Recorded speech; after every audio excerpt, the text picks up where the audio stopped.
You have 4 minutes. That's all you have. 4 minutes before your lungs fill with water. 4 minutes before you realize you're going to die. 4 minutes before everything you loved is gone. On December 26th, 2004, that's all 230,000 people had. 4 minutes.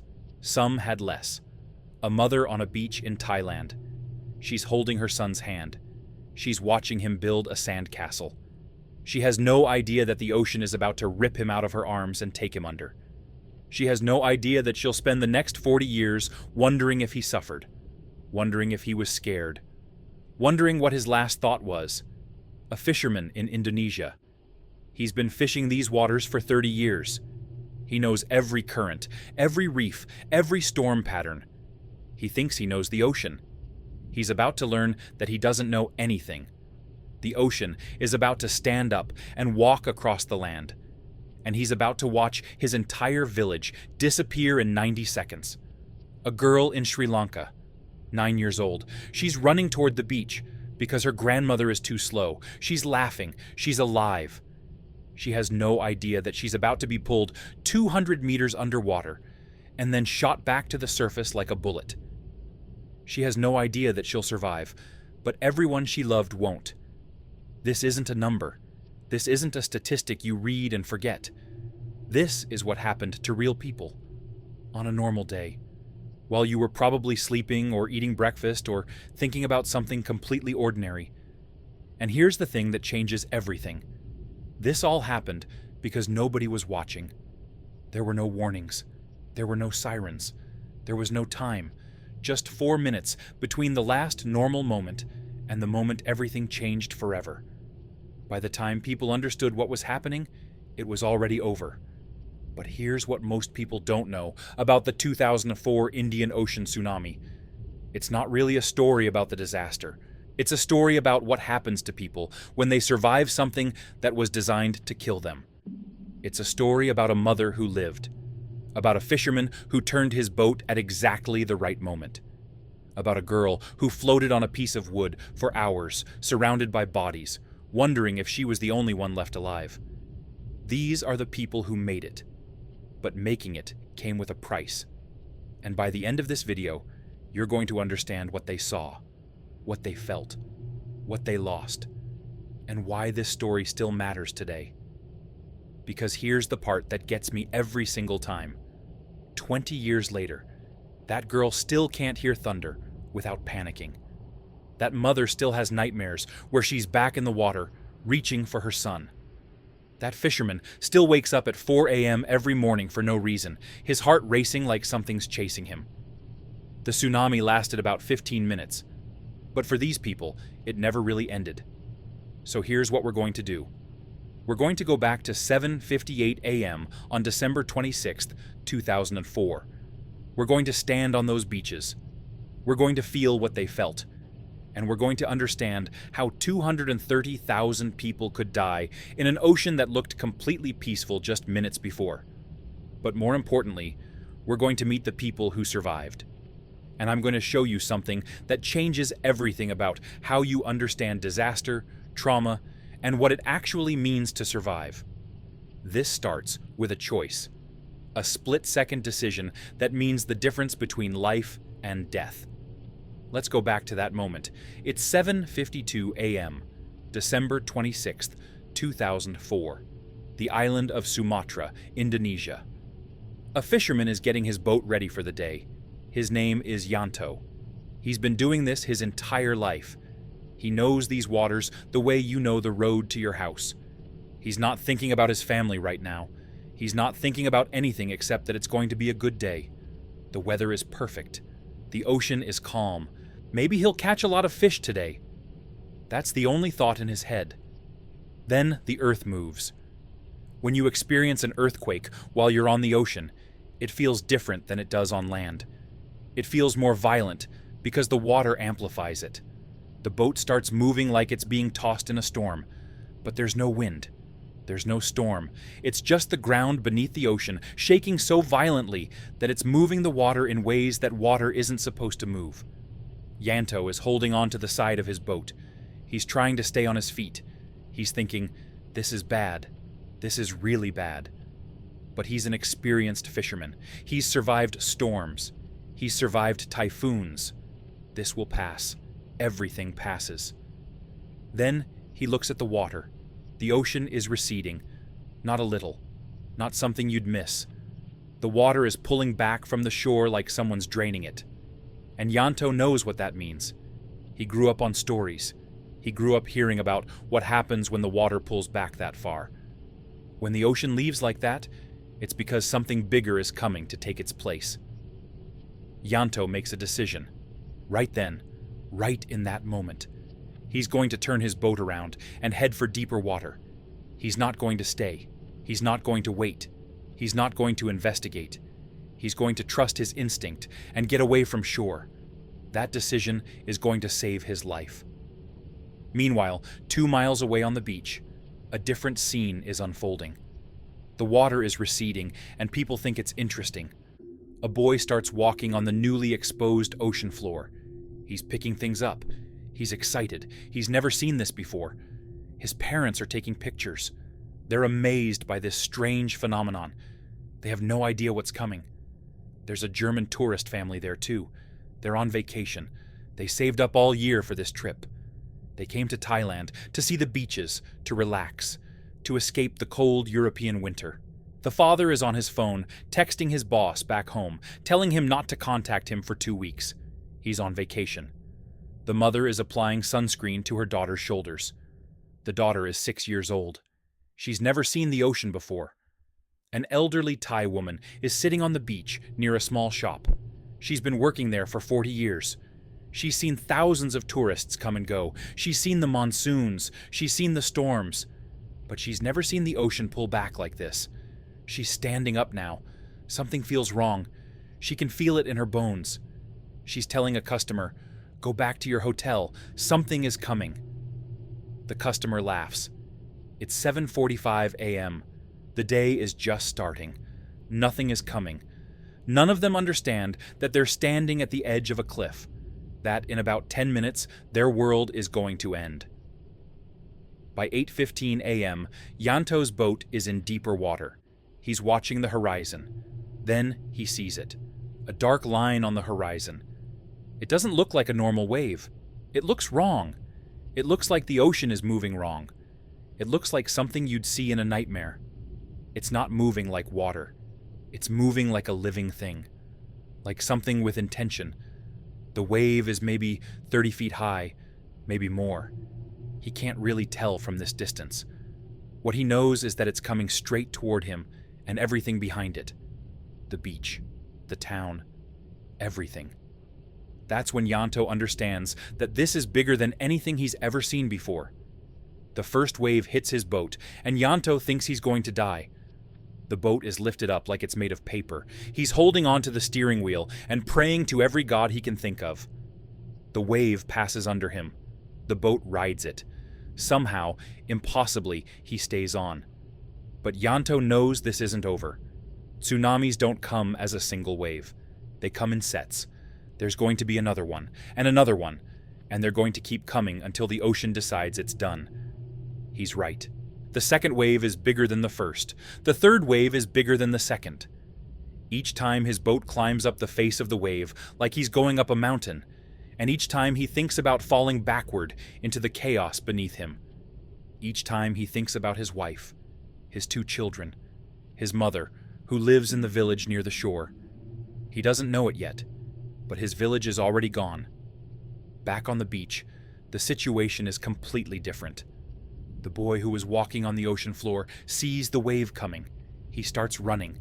His parents start running. But they're on a beach. They're in sand. They can't run fast enough. The wave is moving at 500 miles per hour. That's faster than a Formula One car. That's faster than a commercial airplane. Human legs cannot outrun that. The wave hits the beach, and everything stops. The sand, the people, the buildings, the cars, the trees, all of it stops existing in the form it had a moment before. All of it becomes water and debris and chaos. The German family is still standing there. The mother and daughter are there. The father was looking at his phone. He never saw it coming. The 6-year-old girl is lifted off her feet. She's screaming, but her voice is lost in the roar of the water. She's being pulled away from her mother. She's seeing things she doesn't understand. She's seeing people around her disappearing under the water. She's trying to grab onto something, anything. Her fingers find a piece of wood. She's holding it.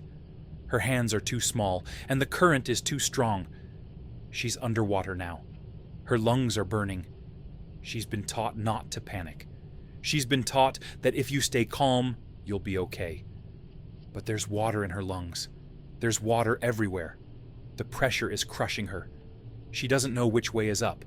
She doesn't know if she's going to surface again or if this is it. This is the moment. This is how she dies. Then something changes. The current shifts. Or maybe she kicked hard enough. She doesn't know. But suddenly, she's shooting upward, and her head breaks the surface, and she's gasping for air, and she's alive, and she's alone. The German mother is underwater too. She's looking for her daughter. She was just holding her hand. She knows exactly where her daughter was. But the water has taken everything and scrambled it. She's looking around underwater, trying to see through the murk. She's looking, and she can't find her. Her lungs are burning. Her vision is going dark. She makes a choice. She has to surface or she'll die. She surfaces, and she gasps for air, and she's looking around frantically for her daughter. She can't see her anywhere. This is the moment she realizes that her daughter might be dead. This is the moment everything inside her breaks. The elderly Thai woman who felt something was coming, she was right. She ran. She ran to higher ground. She's watching from a building 3 blocks inland as the water comes up the street like a living thing. She's watching cars float past. She's watching buildings collapse like they're made of sand. She's watching people screaming in the water. She's alive because she listened to something inside her that said, "Run." She's also watching people die. The wave doesn't stop. It keeps coming. It flows inland like it owns the land. It carries everything with it. Bodies, debris, cars, trees, houses. All of it mixed together in a churning, violent soup of destruction. In some places, the wave goes a mile inland. In other places, it goes 2 miles. In Banda Aceh, it goes even further. The water is moving fast. It's destroying everything in its path. It's destroying homes and lives and families and futures and dreams and plans and everything people thought they had. And it's all happening in about 15 minutes. That's the thing about a tsunami that most people don't understand. It's not one big wave. It's multiple waves. It's a surge. It's the ocean deciding to come up onto land and stay there for a while. And when it finally recedes, it takes everything with it. It drags the debris back into the ocean. It drags people back into the ocean. Some of them are still alive when it pulls them back. They're looking at the sky. They're looking at the shore getting further and further away. They're realizing that they're being pulled out to sea. They're realizing that they might not make it back. They're realizing that nobody knows where they are. Nobody's looking for them. They're just floating out here in the middle of the Indian Ocean, and nobody knows they're gone. The girl with the piece of wood is one of these people. She's being pulled out. She's holding onto the wood like it's the only thing keeping her alive. Which it is, because if she lets go, she'll sink. And there's nothing out here but water and more water, and the distance growing between her and everything she knows. She's 9 years old, and she's alone in the middle of the ocean, and everyone she loves is either dead or also in the water somewhere, or doesn't know she's gone. This is the moment when hope starts to fade. This is the moment when she starts to understand that she might not survive this. But she does survive. She holds on to the wood. She floats for hours. She sees bodies. She sees debris. She sees the sun moving across the sky and realizes that she's been out here for most of the day. She's thirsty. She's terrified. She's exhausted. And she's still holding on. This is the story we're going to tell. This is the story of the people who held on. The people who made choices that saved their lives. The people who survived when they shouldn't have. The people who lived, but never really stopped drowning. By the end of this video, you're going to understand what it means to be those people. You're going to understand what they saw. You're going to understand what they lost.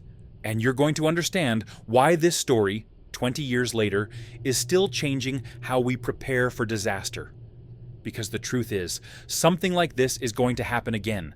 The earth is going to shake, the water is going to recede, and people are going to have to make decisions in seconds that will determine whether they live or die.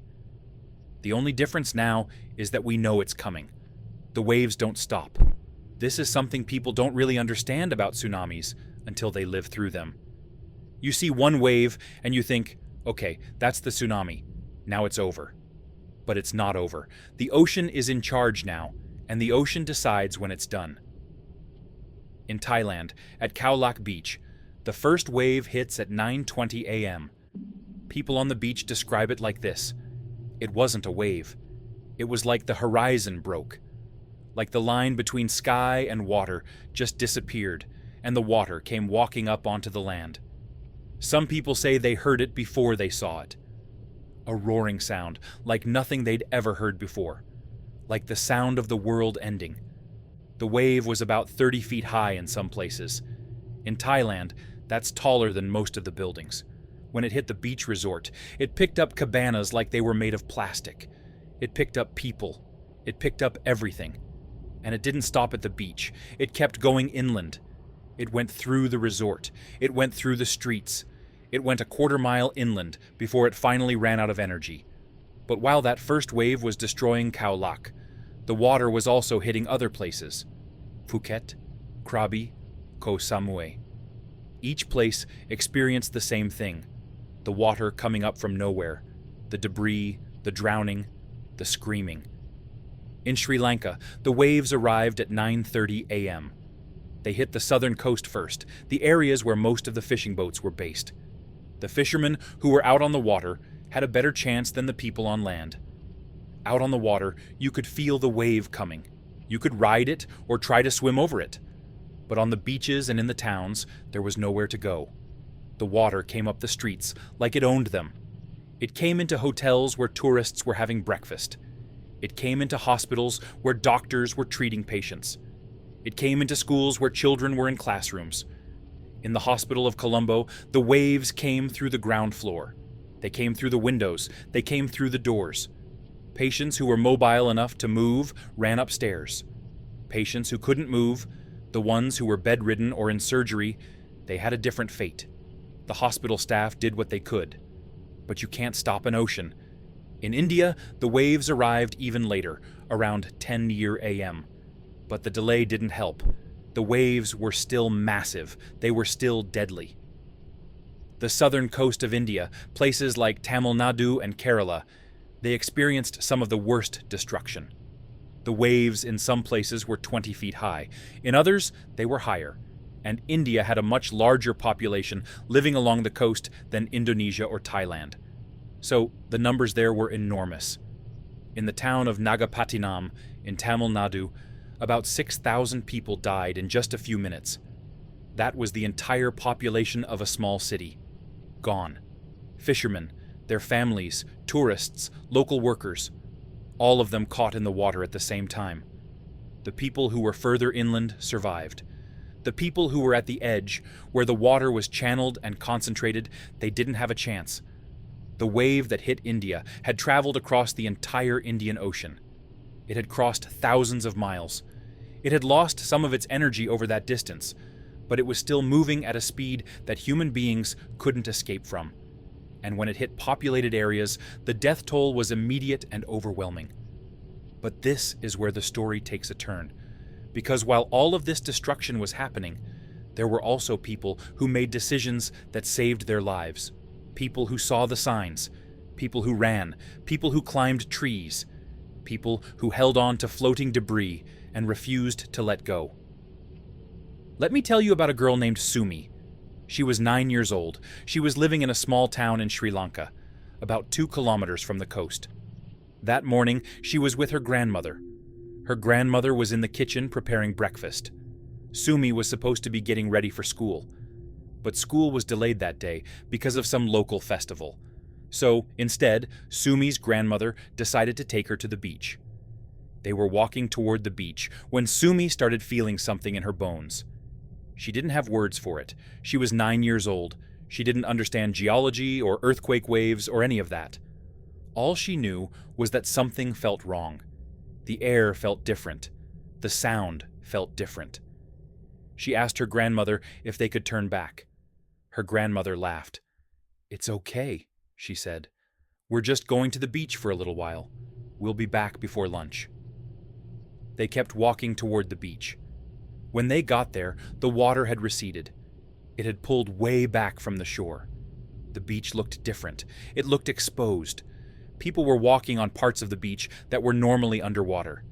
Some people were excited about this. Some people were taking pictures. Sumi's grandmother was standing there, trying to decide if they should go back or if they should wait and see what happened. That's when the sound started. It was a low rumbling sound at first, like distant thunder, but it wasn't thunder. It was getting louder. Sumi's grandmother looked toward the horizon and she saw it. The water. Coming back, but not coming back the way it had left. Coming back as a wall. She grabbed Sumi's hand and she started running. She was old. She couldn't run fast. Sumi was 9. She had young legs. She was faster than her grandmother. She was pulling her grandmother along, but her grandmother wasn't fast enough. The wave was coming, and the beach was empty, and there was nowhere to go. Sumi's grandmother saw a palm tree about 50 meters away. She pushed Sumi toward it, and she told her to climb. Climb as high as you can, and don't come down. Don't come down no matter what you hear. Don't come down until someone tells you it's safe. Sumi started climbing the tree. She was crying, but she was climbing. She was moving as fast as she could. The wave hit the beach, and the water came rushing in. It was faster than Sumi thought anything could move. It came like something alive. It was reaching for her grandmother. Sumi was about 10 meters up the tree when the water hit. She could see her grandmother. She was trying to run, but the water had her. It swept her off her feet and pulled her into the current, and Sumi lost sight of her. She heard her grandmother screaming, but then the sound was gone. It was replaced by the sound of the water, the roar of it, the violence of it. Sumi held onto the tree. She was holding onto it so hard that her hands were bleeding. She was bleeding, but she didn't feel pain. She was seeing things in the water, bodies, debris, things she didn't understand. A car went floating past, a house, a refrigerator. It was like the ocean had picked up the entire town and was carrying it past her. The water was climbing up the tree. It was getting higher. Sumi was climbing higher too. The water kept climbing. At one point, the water was so high that Sumi thought it was going to reach her. She thought she was going to have to let go and she was going to drown. But the water stopped. It reached about 2/3 of the way up the tree, and then it stopped climbing. The wave began to recede. But that wasn't the end. That was just the first wave. The second wave came about 15 minutes later. It wasn't as big as the first one, but it was still big. Sumi held onto the tree. She held on for hours. She was holding onto the tree, and she was watching the water move back and forth. She was watching for her grandmother. She was watching for anyone who might tell her what to do next. People who were watching from higher ground could see her up there. A group of locals who had also survived by getting to higher ground, they could see this little girl in the tree. But they couldn't reach her because the water was still moving. It was still dangerous. They could only watch and hope she held on. Sumi held on because her grandmother told her to. She held on because at some point, holding on became the only thing she knew how to do. She held on, and hours passed. The sun moved across the sky. The water moved back and forth, and Sumi held on to that tree. When the rescue workers finally reached her, she had been in the tree for 6 hours. Her hands were bleeding. She was in shock. She was having trouble remembering things. They asked her name, and she had to think about it. They asked her age, and she forgot for a moment. Her mind had kind of gone away. It was protecting her from what she'd experienced by shutting down, by making everything hazy and distant. She asked the rescue workers if they had seen her grandmother. They didn't answer. The rescue worker wrapped her in a blanket and carried her away from the tree. And Sumi never saw her grandmother again. Never found out what happened to her. Never got to say goodbye. That trauma doesn't go away. 20 years later, Sumi still has nightmares. She still can't be near water without feeling panic in her chest. She still remembers the feeling of her grandmother's hand pushing her toward the tree. She still remembers the sound of her screaming. But she's alive. And there's a reason she's alive. It's because her grandmother made a decision. It's because she saw the tree and she ran toward it instead of away from it. It's because she held on even when holding on seemed impossible. This is the thing about survival that nobody really talks about. It's not always about luck. Sometimes it's about instinct. Sometimes it's about making the right decision in a second when you have no time to think. Sometimes it's about a grandmother who knows enough to push her granddaughter toward a tree instead of trying to outrun the ocean. While Sumi was in the tree, things were also happening in Indonesia. The waves had already hit Banda Aceh hours earlier. The destruction there was almost incomprehensible. In some areas, everything was just gone. Buildings, homes, lives. All of it gone. Just mud and debris and bodies. So much destruction that it was hard for rescue workers to even know where to start. One rescue worker named Ahmad was walking through the streets of Banda Aceh about an hour after the first wave hit. He was looking for survivors. He was looking for anyone he could help. What he found was mostly death. Bodies in the streets, bodies in the water, bodies floating in the mud. He heard a sound, a crying sound, a child crying. He followed the sound, and he found a boy, maybe 8 years old, sitting in the mud. The boy was holding on to his mother. His mother was dead. She had drowned and washed up on the shore, and her son was sitting there holding on to her and crying. Ahmad picked the boy up. He had to gently pry the child's arms away from his mother's body. The boy was screaming, but Ahmad had to take him.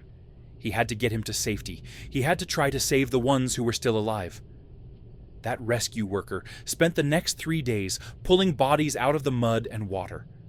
Most of them were already dead. Some of them were barely alive. He was working without sleep.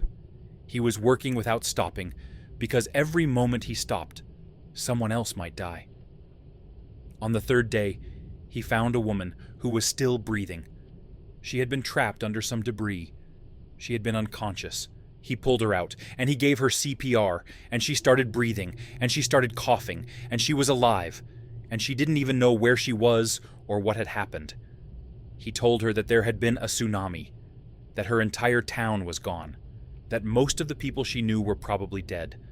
And she started crying and screaming, and it was the sound of someone understanding that their entire world had been erased. That sound stays with rescue workers. That's something they carry for the rest of their lives. The realization on someone's face when they understand that everyone they love is gone. By evening on December 26, 2004, it was becoming clear that this was going to be the deadliest tsunami in recorded history. The death toll in Indonesia alone was going to be in the hundreds of thousands. In Sri Lanka, tens of thousands. In Thailand, thousands. In India, thousands more. The exact numbers took weeks to figure out. Some bodies were never found. Some people were listed as missing, but nobody knew if they were dead or just separated from their families. The final count was 230,000 people. That's approximately how many people lost their lives. 230,000 human beings. That's the population of a medium-sized city. Imagine taking a city and erasing it. That's what happened. But here's what I want you to understand. Every single one of those deaths was connected to another human being. Every death meant someone was left behind to wonder what happened. Every death meant a family was broken. Every death meant dreams were never realized. Every death meant someone who should have lived didn't. Sumi lived. She survived holding on to that tree. She survived because her grandmother made the right decision in a split second. She survived, but she also lost. She lost her grandmother, she lost her home, she lost her ability to be near water without panicking. And she's one of the lucky ones, because she made it to the other side. She woke up the next morning. She was still alive. Millions of people didn't get to wake up the next morning. So this is the moment in the story where everything changes. The wave has hit. The death toll is becoming clear. The scale of the disaster is starting to sink in. The rescuers are working. The survivors are trying to understand what happened. The families are starting to realize that their loved ones are gone. And we're going to move into the stories of more survivors, because that's where the real power of this story lives. Not in the numbers, not in the statistics, but in the people who lived through it, the people who held on, the people who made decisions that mattered, the people who are still living with the consequences of those 15 minutes 20 years later. The thing about surviving a disaster is that it doesn't end when the water recedes. For most people, that's when the real struggle begins. Hours after the waves hit, the survivors were scattered across the coastlines of 5 countries. Some were in hospitals. Some were wandering through the wreckage, looking for family members. Some were sitting in the mud, completely silent, not talking to anyone, just staring at nothing. Some were screaming. Some were doing all of these things at different points in the same day. A man named Ravi was working as a nurse at a hospital in Madras, India. He was on the first floor when the waves came. The hospital is about half a mile from the coast, but the wave traveled that distance easily. It came through the windows. It came up the stairs. It was carrying debris, and it was destroying everything in its path. Ravi was with a patient when the water hit, a woman who was recovering from surgery. She was supposed to be discharged the next day. She was supposed to go home and recover and get back to her life. Instead, a wall of water came through the window and grabbed her and pulled her into the current. Ravi tried to hold on to her. He was holding her hand, and the water was pulling, and his grip was slipping, and he was trying to keep hold of her. But the force was too strong, and her hand came out of his, and she was gone. She was just gone. Swept away in the water before he could do anything. He was underwater too, but he was a good swimmer. He pulled himself up. He grabbed onto something solid, a piece of the window frame that was wedged in the ceiling. He hung onto it while the water moved around him. He was watching people drown. He was watching his colleagues struggle. He was watching patients, people who were supposed to be recovering under his care, disappearing into the water. When the water finally started to recede, Ravi dropped down and he started trying to find people. He was trying to find survivors. He was trying to help. But there weren't many survivors in the hospital. Most of the people he found were already dead. He spent the next 20 hours pulling bodies out of the mud, just pulling body after body, arranging them, trying to document who they were so their families could find them, trying to maintain some dignity for the dead while everything around him was chaos. At one point, he found a child, a young boy, maybe 5 years old. The boy was alive, but he wasn't responsive. He wasn't crying. He wasn't moving. He was just lying there in the mud with his eyes open, and he wasn't responding to anything. Ravi picked him up, and he held him, and he was trying to get him to respond. He was checking for injuries, but he couldn't find any major wounds. The boy was just in shock. Ravi carried him to an area where other survivors were being gathered. He gave the boy to another worker, and he told them to try to find out who he belonged to. Then he went back to the water. He went back to pulling more bodies. That boy, Ravi, never found out what happened to him. Did he survive? Did he find his family? Did he grow up with this trauma inside him? Ravi doesn't know. He just knows he found him, and he passed him to someone else. And then the chaos continued, and that boy became one of thousands of displaced children trying to figure out what happened to their lives. In Thailand, a different kind of chaos was unfolding. Khao Lak was a beach resort town. It was full of tourists from Europe, from Australia, from America, from all over the world. They came to Thailand for the beaches and the warm weather and the cheap hotels and the sense of adventure. What they got was a natural disaster that destroyed everything and killed thousands of people. A woman named Maria was from Germany. She was 32 years old. She came to Thailand with her boyfriend to celebrate their anniversary. They had been planning this trip for a year. They saved money. They booked a nice hotel. They were going to spend 2 weeks in paradise. On the morning of December 26th, they were having breakfast at their hotel when the wave hit.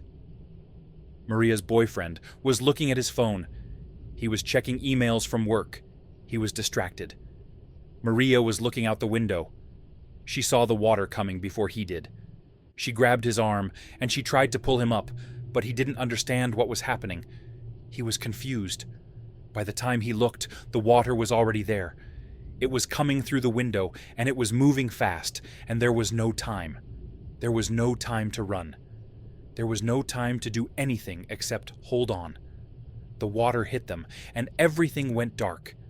Maria was underwater, and she was being pulled, and she didn't know which way was up. She was hitting things. She was hitting furniture. She was hitting people. Everything was chaos and darkness and pressure and pain. Her lungs were burning. She needed air. She needed to breathe. She was kicking and pushing, trying to get to the surface. Her vision was going dark. And then her head broke the surface and she gasped, and she was alive. But her boyfriend was gone. She looked around frantically, but she couldn't see him. The water was still moving. There were people around her, screaming and flailing. There were bodies. There was debris. There was blood in the water. But she couldn't see her boyfriend. She was looking for him, and the water was pulling at her, and she was trying to stay above it, and she was screaming his name. She was screaming and screaming, but her voice was lost in the roar of the water and the sound of destruction. Eventually, she grabbed onto a piece of wood that was floating past. It was a door, she realized. A door from the hotel. She held onto it, and she let it carry her. She was looking back at the hotel, looking for her boyfriend. But he wasn't there. The current carried her and other survivors away from the resort. They were floating together, holding onto the same piece of wood. Some of them didn't make it. Their strength gave out, and they let go, and they went under. But Maria held on. She held on because she thought that if she let go, she would lose the last chance to find her boyfriend.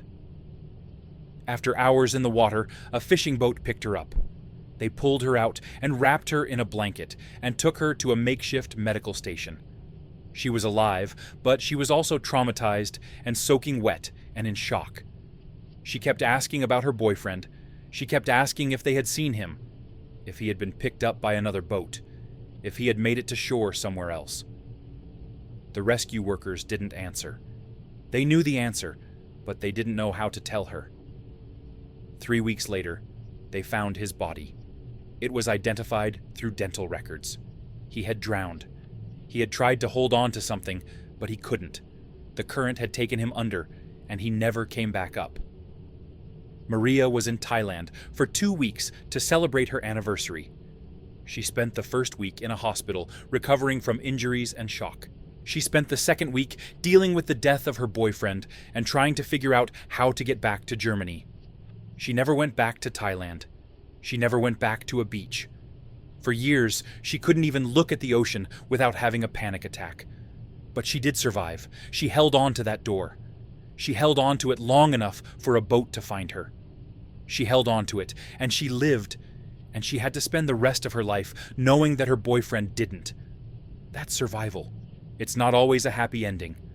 Sometimes survival means living with survivor's guilt. Sometimes it means spending the rest of your life wondering why you made it and someone else didn't.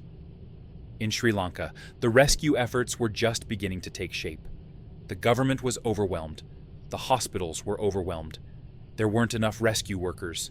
There weren't enough medical supplies. There wasn't enough of anything. People were bringing bodies to designated areas and just leaving them there. They were covering them with plastic sheets and trying to keep records, but it was impossible. There were too many bodies. The death toll was so high that they couldn't handle all of them at once. A doctor named Dr. Pereira was working at a hospital in Colombo. She had been working for 36 hours straight. She hadn't slept. She hadn't eaten much. She was just working because people kept coming in and they needed help, and she was one of the few doctors available.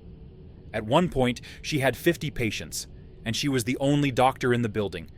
Nurses were helping, but they weren't doctors. They could take temperatures and administer medications, but they couldn't make the big decisions. The decisions about who to treat first.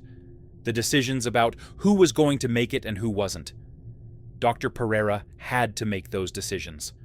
She was walking from patient to patient, looking at their injuries, deciding who had the best chance of surviving if she treated them, and who didn't. It was the most difficult thing she'd ever done, because saying someone doesn't have a chance of surviving means you're going to let them die. You're going to put them aside and treat someone else, and they're going to die because they didn't get treatment. One patient was a young boy with severe internal injuries. He needed surgery, but the hospital's only operating room was full. There were 2 people ahead of him. If she operated on him, one of those people would have to wait. And waiting might mean they would die instead of him. She chose to treat the other 2 people first. She decided that the boy had less of a chance of surviving even with surgery. So she put him on a cot in the hallway, and she gave him painkillers, and she told him to rest, and she went to operate on someone else. The boy died an hour later. He died in the hallway while people were walking past him. Dr. Pereira wasn't there when he died. She was in surgery. She didn't know until later that he had passed away. That decision, that choice she made, it haunted her for years. She would wonder if she made the right call, if the boy could have survived with immediate surgery, if her decision to treat someone else first meant that a 9-year-old boy died when he could have lived. That's the trauma that healthcare workers carry from disasters like this.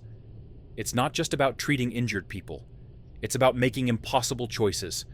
It's about living with the knowledge that the choices you made determined who lived and who died. In the days after the tsunami, the beaches were lined with bodies. Thousands of them. People were walking along the shore looking for their family members. They were looking at bodies, hoping to find someone they recognized. Hoping that it was someone they already mourned. Hoping that the people they loved were somewhere else, alive, safe. Instead, they were finding their family members dead on the beach. A man named David was from the United States. He was a tourist in Thailand.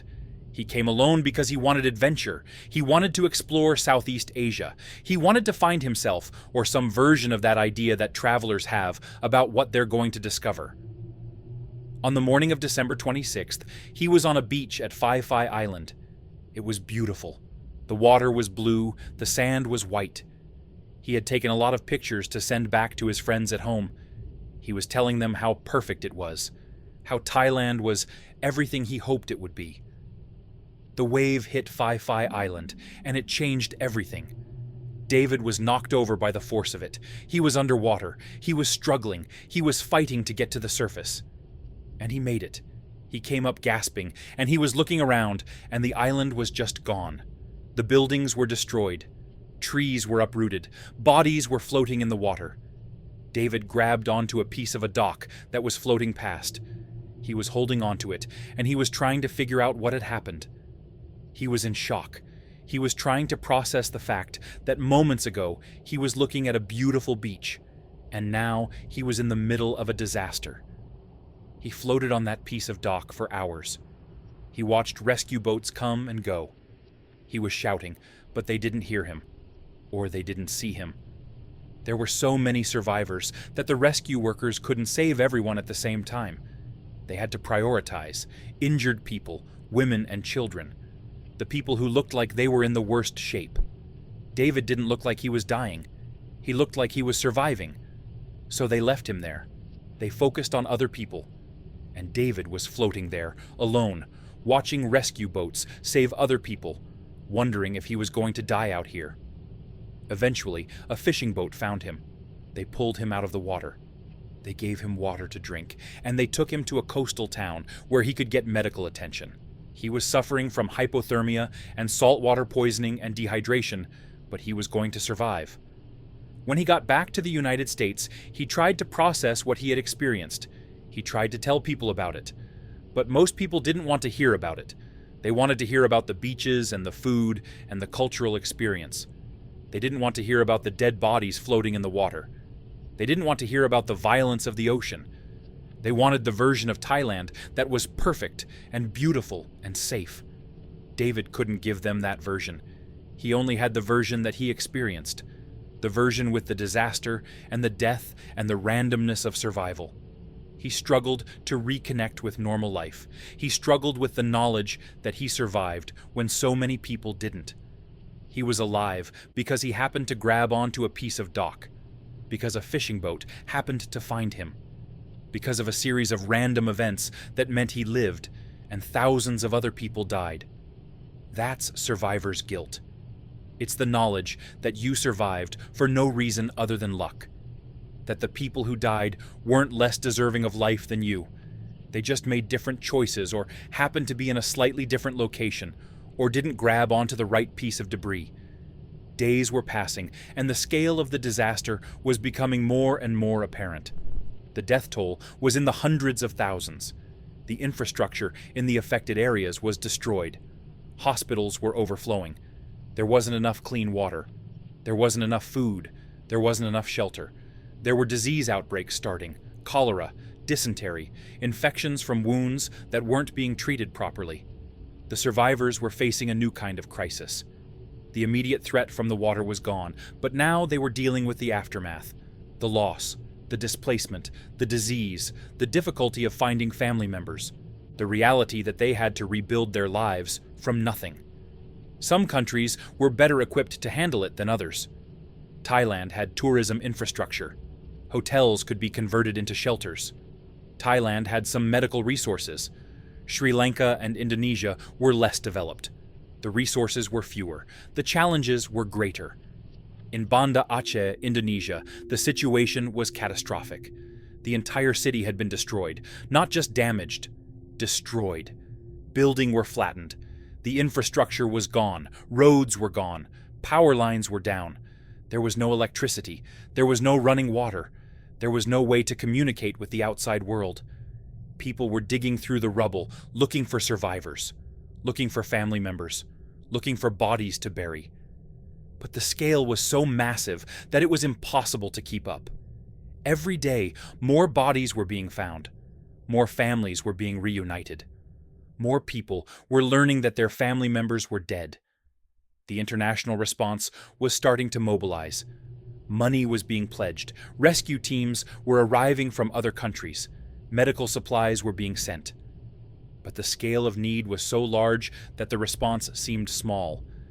There were too many people who needed help, and not enough help to go around. This is the reality of a large-scale disaster. It's not like what you see in movies. It's not organized. It's not efficient. It's chaos and grief and loss, and people trying their best to help, but being overwhelmed by the scale of the problem. But it was during this chaos that something important started to happen. People started to tell their stories. Survivors started to talk about what they experienced. And their stories started to spread. News organizations were sending reporters to cover the disaster. The world was starting to understand what had happened. The world was starting to understand that this was the deadliest tsunami in recorded history, and that understanding was going to change how we prepare for disasters in the future. 20 years have passed. That's how long Sumi has been living with the memory of her grandmother pushing her toward that palm tree. She's 29 years old now. She's a school teacher in Sri Lanka. She teaches children about math and science and history. She teaches them about the world and how it works. But every time it rains hard, she still feels that panic in her chest.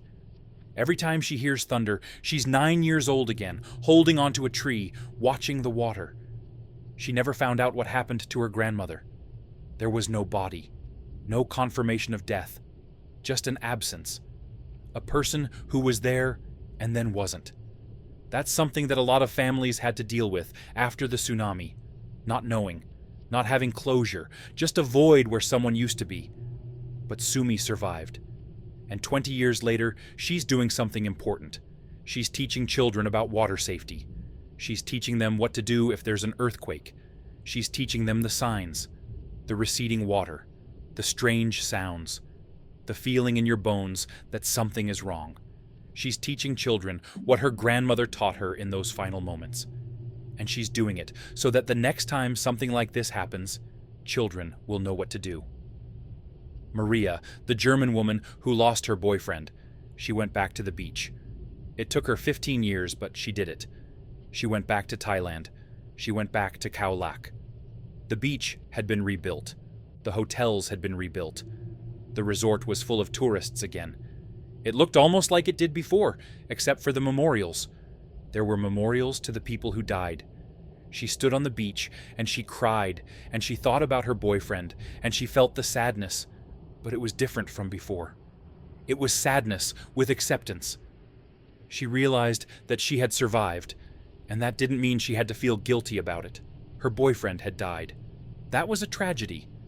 But her surviving wasn't a betrayal of his memory. It was just what happened.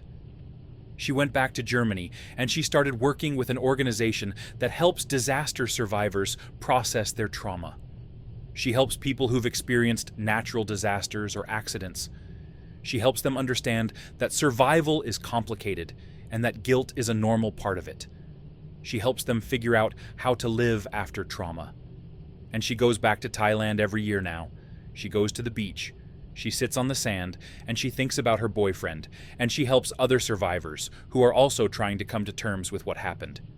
Yanto, the fisherman who turned his boat around, he survived, but his village didn't. His family survived because they lived further inland. But almost everyone he knew in the fishing community died. Hundreds of fishermen and their families were killed in his region. The boats were destroyed. The infrastructure was destroyed. Yanto helped rebuild the fishing community. He became a community leader. He started advocating for better warning systems. He testified about what he experienced. He talked about how he knew something was wrong and how that saved his life. He talked about how other fishermen didn't have that knowledge and how they died because of it. Because of people like Yanto speaking up, Indonesia started working on a tsunami warning system. The system is now one of the most sophisticated in the world. It can detect earthquakes and determine whether they're likely to cause tsunamis. It can send warnings to people along the coast. It can save lives. The system has already prevented deaths. In 2012, there was another earthquake off the coast of Indonesia. The system detected it and sent warnings, and people evacuated. Lives were saved because of the work that started after the 2004 tsunami. Dr. Pereira, the doctor who had to make impossible choices about who to treat. She continued working in hospitals. She became an advocate for disaster preparedness. She started training other healthcare workers on how to handle mass casualty events. She helped develop protocols for what to do when a hospital is overwhelmed by disaster victims. The guilt she felt about the boy who died in the hallway, it never completely went away, but she channeled it into action. She made sure that other healthcare workers didn't have to face the same impossible choices that she did. She helped create systems so that disasters could be handled more efficiently, so that decisions could be made based on medical criteria rather than just who happened to be in front of you at the moment. She wrote a paper about her experience. She published it in medical journals. Other doctors read it, and they learned from it. And when the COVID-19 pandemic came, years later, many hospitals used the protocols that Dr. Pereira had helped develop. The protocols based on lessons learned from the 2004 tsunami. Ahmad, the rescue worker who had pulled bodies out of the mud for 3 days straight. He had PTSD for years. He had nightmares. He had trouble sleeping. He had difficulty being around crowds. The things he saw were replaying in his mind constantly. But he stuck with rescue work. He became a professional rescue worker. He became a trainer for other rescue workers. He helped develop better techniques for finding survivors in rubble. He helped create systems for identifying bodies and reuniting them with families. He helped make sure that the next disaster, whenever it happened, would be handled more efficiently. He's 60 years old now, and he's retired from active rescue work.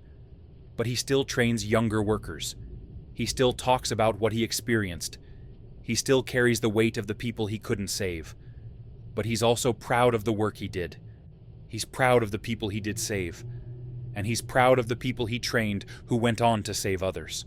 The international response to the 2004 tsunami changed how the world handles disasters. Before the tsunami, there was no Indian Ocean tsunami warning system. After the tsunami, one was created. The system includes sensors on the ocean floor that can detect earthquakes and tsunamis. It includes communication networks that can alert people in minutes. It includes protocols for evacuation and safety. The system is constantly being improved. New technology is being added. New countries are joining the network. More people are being trained. More communities are being prepared. Because here's what the 2004 tsunami taught us. Preparation saves lives. Education saves lives. Warning systems save lives.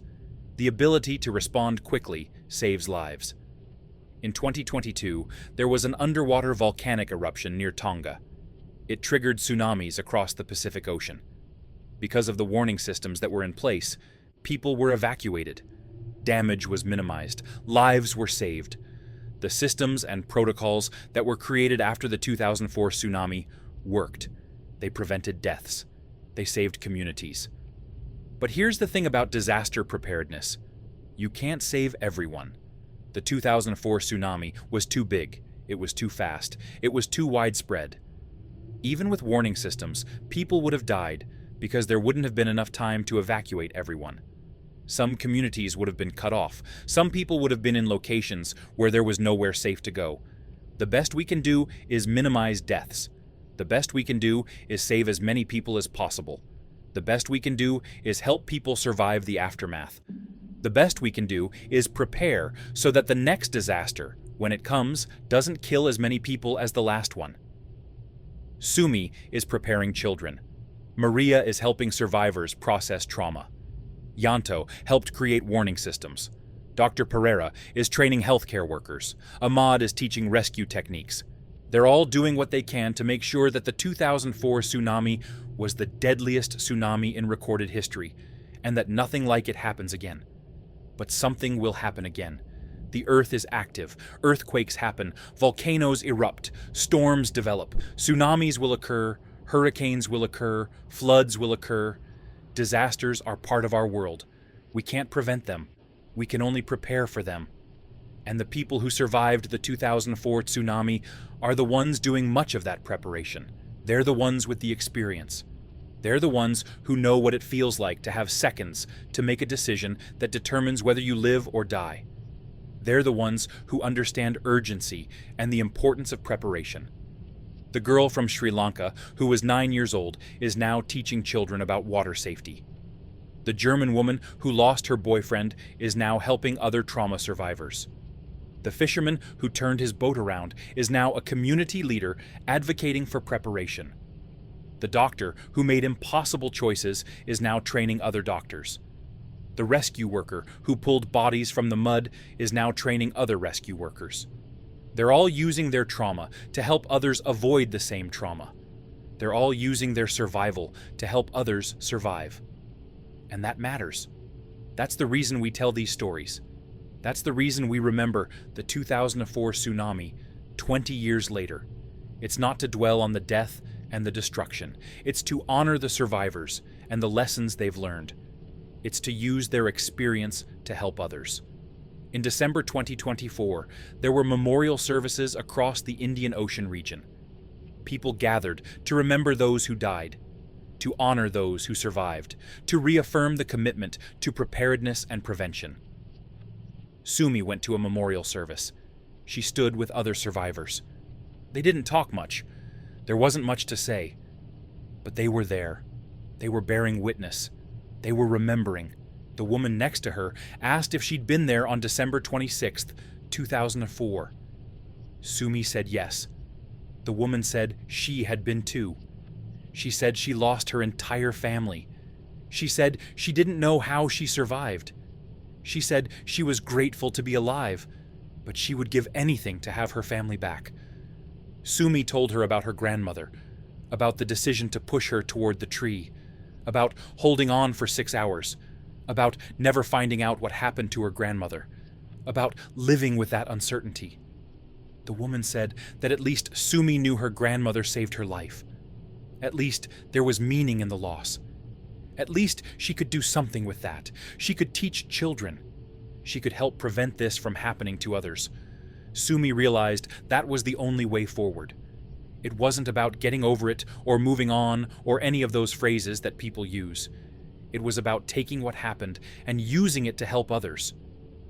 The 230,000 people who died in the 2004 tsunami, they died suddenly. They died in disaster. They died in ways that were terrible and traumatic. But their deaths have meaning now because we learned from them, because we changed how we prepare for disasters, because we created systems to save lives. The survivors have meaning because they're using their experience to help others. They're living in a way that honors those who died. That's the final message of this story. It's not that disaster happens and life goes on. That's too simple. It's that disaster happens and we have a choice about what we do with it. We can let it destroy us, or we can use it to change the world. The people who survived the 2004 tsunami chose to change the world. They chose to use their trauma to help others. They chose to take their pain and their loss and their survival and turn it into action.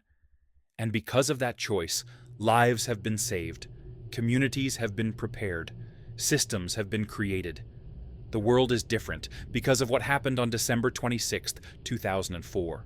That morning, on the beach in Thailand, the girl was playing in the sand.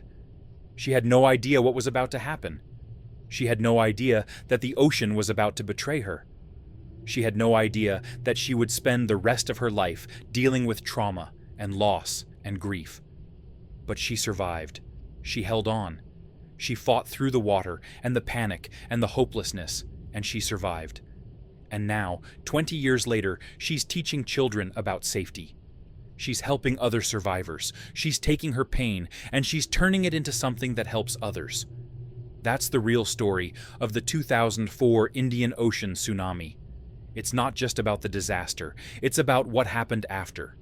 It's about the people who decided to do something. It's about the systems that were created. It's about the lives that were saved because of what happened. The waves have stopped crashing. The water has receded. The sand has settled. But the tsunami changed us. It changed how we think about preparedness. It changed how we respond to disasters. It changed how we help survivors. And 20 years later, it's still changing us. Every time there's an earthquake near a coast, the warning systems are ready. Every time there's a potential tsunami, the protocols are in place. Every time a community faces disaster, there are people trained and prepared to help. All of it came from December 26, 2004. All of it came from the decision of survivors to use their experience to help others. So, when you think about the 2004 Indian Ocean tsunami, think about the numbers if you want. Think about the 230,000 people who died. But more importantly, think about the survivors. Think about the girl in the tree. Think about the fisherman who turned his boat around. Think about the doctor who made impossible choices. Think about all of them and what they've done since. Think about how their survival has meaning, how their trauma has been channeled into action, how their loss has been transformed into something that saves lives. That's the real story. That's what matters. And here's the question I want you to think about as you're watching this. If you survived a disaster like this, what would you do with that survival? How would you use it? What would you change? Would you have the courage to turn your trauma into action like these survivors did? Because that's what separates those who survive from those who thrive after survival. It's the choice to take what happened and use it to make the world different. It's the choice to let your pain mean something. Sumi made that choice. Maria made that choice. Yanto made that choice. Dr. Pereira made that choice. Ahmad made that choice. And because they did, thousands of lives have been saved. Because they did, we're better prepared. Because they did, when the next disaster comes, we'll be ready. That's the legacy of the 2004 Indian Ocean tsunami. It's not just about the tragedy, it's about what we learned. It's about how we changed. It's about how survivors transformed their pain into purpose.